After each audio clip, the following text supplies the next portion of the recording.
The torpedo boat destroyer. Before Vickers and his companions had recovered from the surprise which this extraordinary cool message had given them, the men had bundled Chatfield across the beach and into the boat and were pulling quickly back to the pike.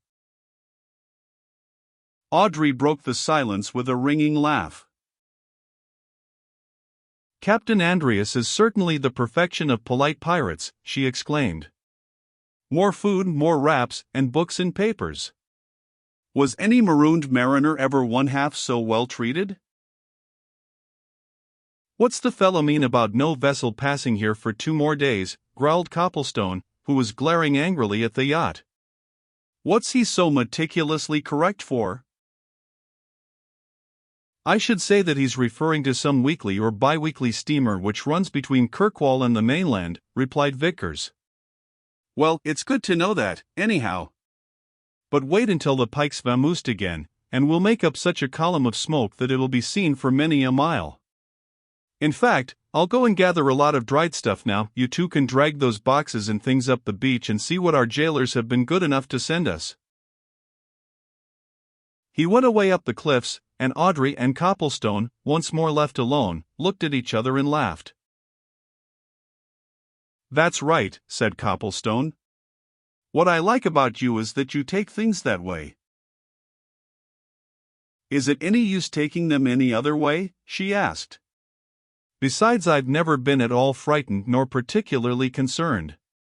I've always felt that we were only put here so that we should be out of the way while our captors got safely away with their booty, and as regards my mother, I know her well enough to feel sure that she quickly sized things up, and that she'll have taken measures of her own. Don't be surprised if we're rescued through her means or if she has set somebody to work to catch the predatory pike." "Good," said Copplestone. "But as regards the pike, I wonder if you observed something during the few minutes she was here." "I'm sure Vickers didn't, he was too busy, watching Chatfield." "So was I," replied Audrey. "What was it?" "I believe I'm unusually observant," answered Copplestone. "I seem to see things all at once, don't you know. I saw that since we made her acquaintance, and were unceremoniously bundled off her, the pike has got a new and quite different coat of paint. And I dare say she's changed her name, too. From all of which I argue that when they got rid of us here, the people who were working all this slipped quietly back to some cove or creek on the Scotch coast, did a stiff turn at repainting, and meant to be off to the other side of the world under new colors. And while this was going on, Andreas, or his co-villain, found time to examine those chests that Chatfield told us of, and when they found that Chatfield had done them, they came back here quick. Now they're off to make him reveal the whereabouts of the real chests." "Won't they be rather running their necks into a noose?" suggested Audrey. "I'm dead certain that my mother will have raised a hue and cry after them." "They're cute enough," said Copplestone. "Anyway, they'll run a good many risks for the sake of £50,000. What they may do is to run into some very quiet inlet, there are hundreds on these northern coasts, and take Chatfield to his hiding place. Chatfield's like all scoundrels of his type, a horrible coward if a pistol's held to his head. Now they've got him, they'll force him to disgorge. Hang this compulsory inactivity, my nerves are all a-tingle to get going at things." "Let's occupy ourselves with the things our generous jailers have been kind enough to send us, then," suggested Audrey. "We'd better carry them up to our shelter." Copplestone went down to the things which the boat's crew had deposited on the beach, a couple of small packing cases, a bundle of wraps and cushions, and some books, magazines, and newspapers. He picked up a paper with a cry which suggested a discovery of importance. "Look at that," he exclaimed. "Do you see?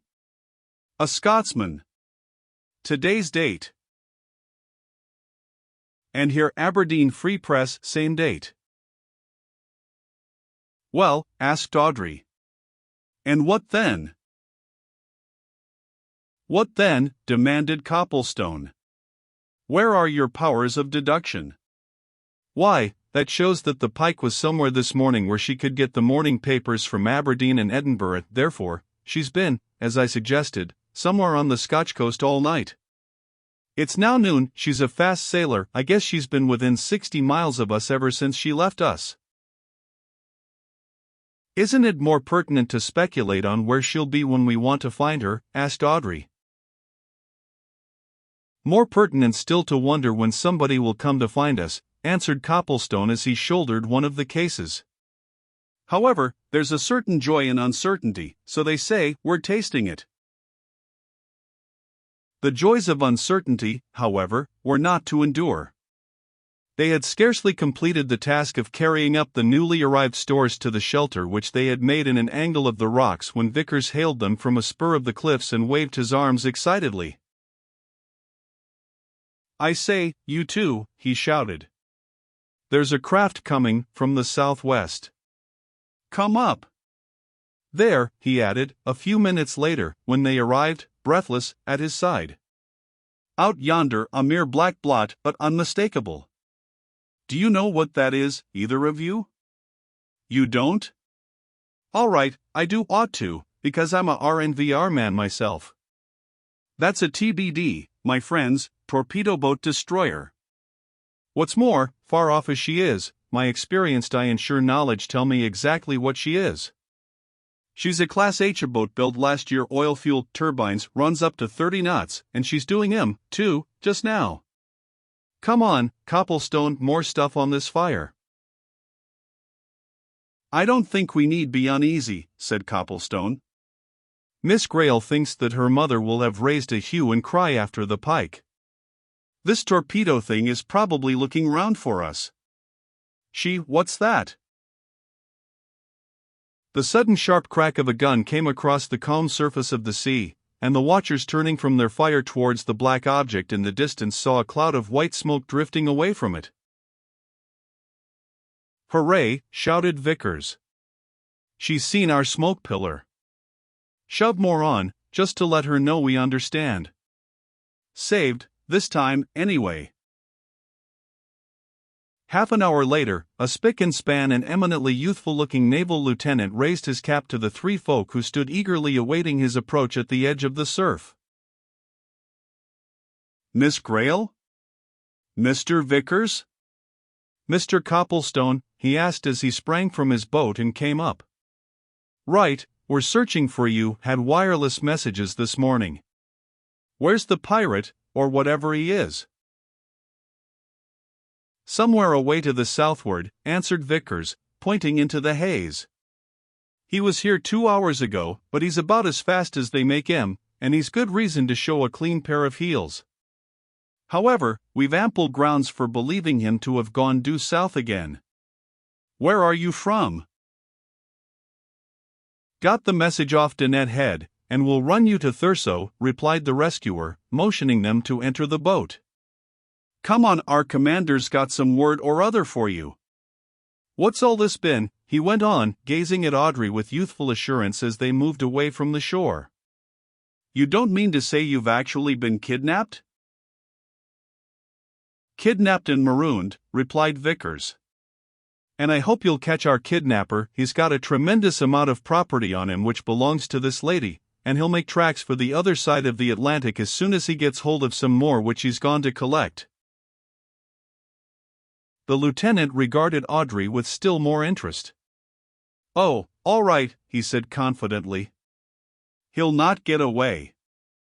I guess they've wirelessed all over the place our message was from the Admiralty." "That's Sir Cresswell's doing," said Copplestone, turning to Audrey. "Your mother must have wired to him." "I wonder what the message is," he asked, facing the lieutenant. "Do you know?" "Something about if you're found to tell you to get south as fast as possible," he answered. "And we've worked that out for you. You can get on by train from Thurso to Inverness, and from Inverness, of course, you'll get the Southern Express. Well, put you off at Thurso by 2 o'clock, just time to give you such lunch as our table affords, bit rough, you know. So you've really been all night on that island," he went on with unaffected curiosity. "What a lark! You'd have had an opportunity of studying character if you'd been with us, replied Vickers. We lost a fine specimen of humanity 2 hours ago. Tell about it aboard, said the lieutenant. We'll be thankful. We've been round this end of everywhere coast for a month and we're tired. It's quite a godsend to have a little adventure. Copplestone had been right in surmising that Sir Cresswell Oliver had bestirred himself to find him and his companions. They were presently shown his message. They were to get to Norcaster as quickly as possible, and to wire their whereabouts as soon as they were found. If, as seemed likely, they were picked up on the north coast of Scotland, they were to ask at Inverness railway station for telegrams. And to Inverness after being landed at Thurso they betook themselves, while the torpedo boat destroyer set off to nose round for the Pike, in case she came that way back from wherever she had gone to. Copplestone came out of the station master's office at Inverness with a couple of telegrams and read their contents over to his companions in the dining room, to which they adjourned. "This is from Mrs. Grayle," he said. "All right and much relieved by wire from Thurso. Bring Audrey home as quick as possible." "That's good." "And this, great Scott! This is from Gilling. Listen, just heard from Petherton of your rescue. Come straight and sharp Norcaster. Meet me at the Angel. Big things afoot. Spurge most anxious see you. Important news. Gilling." "So things have been going on," he concluded, turning the second telegram over to Vickers. "I suppose we'll have to travel all night?" "Night express in an hour," replied Vickers. "We shall make Norcaster about 5:30 tomorrow morning." "Then let us wire the time of our arrival to Gilling. I'm anxious to know what has brought him up there," said Copplestone. "And we'll wire to Mrs. Grayle, too," he added, turning to Audrey. "She'll know then that you're absolutely on the way." "I wonder what we're on the way to," remarked Vickers with a grim smile. "It strikes me that our recent alarms and excursions will have been as nothing to what awaits us at Norcaster." What did await them on a cold, dismal morning at Norcaster was Gilling, stamping up and down a windswept platform. And Gilling seized on Copplestone almost before he could alight from the train.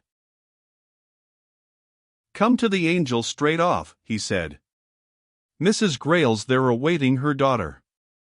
I've work for you and Vickers at once. The chap Spurge is somewhere about the Angel, too, been hanging round there since yesterday, heavy with news that he'll give to nobody but you."